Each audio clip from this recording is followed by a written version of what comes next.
आंखें, आंखें जो है ना कफ का ही केंद्र है।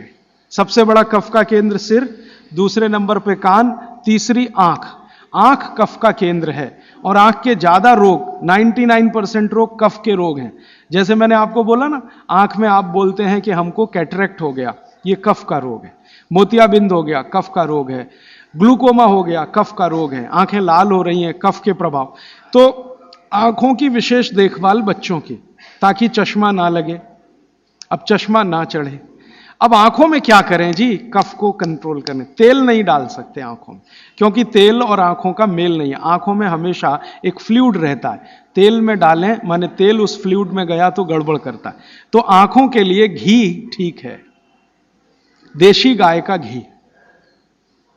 तो बच्चों को नियमित रूप से देशी गाय का घी आंखों में लगा सकते हैं तो बहुत अच्छा है। देशी गाय का घी ये कफ को शांत करता है।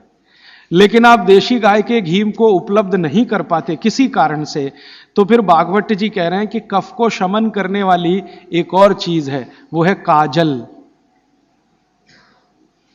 काजल माने कार्बन। कार्बन कफ को शांत करने में सबसे बड़ी भूमिका निभाता है।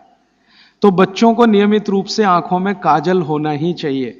भागवत जी ने बहुत सुंदर शब्द इस्तेमाल किया है, सौवीर अंजन, उसको कहें काजल, सौवीर अंजन, बहुत सुंदर शब्द है। और भागवत जी इतने दयालु और कृपालु हैं कि उसकी पूरी विधि भी लिख के गए कि बच्चों के लिए जो सौवीर अंजन बनाना है वो कैसे बनेगा। उसमें इस्तेमाल होता है गाय का दूध और दारू हल्दी। दारू हल्दी देखा, जारू हल्दी, एक हल्दी और एक दारू हल्दी। तो दारू हल्दी, गाय का दूध, गाय का घी, ऐसी 5-7 वस्तुओं से बनता है। पूरी विधि किताब में है, मैं ज्यादा समय खराब नहीं करना चाहता। तो बच्चों को नियमित रूप से आंख में काजल, क्योंकि कफ को शांत करे, कान में तेल, सिर पर तेल की मालिश, ठीक है। ये 3 चीजें उनके लिए बहुत आवश्यक है। फिर आगे चलें तो खान पान उनका, कफ के प्रभाव में जो भी बच्चे हैं उनके खान पान में भागवत जी कहते हैं दूध सबसे आवश्यक। दूध, बिना दूध के बच्चों का जीवन नहीं, दूध तो उनके लिए सबसे आवश्यक।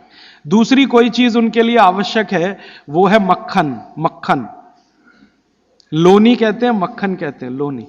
और फिर तीसरी चीज है घी, उसके बाद तेल, और उसके बाद जो भी आप साधारण चीजें खा रहे हैं। गुड़ बच्चों को बहुत ही आवश्यक है, क्योंकि कफ को संतुलित रखने में जो जो चीजें मदद कर रही हैं, घी है देशी गाय का, दूध है, दही है, मट्ठा है, मक्खन है, गुड़ है, ये सब कफ को संतुलित रखने वाली चीजें। तो ये बच्चों के भोजन में नियमित। अब गुड़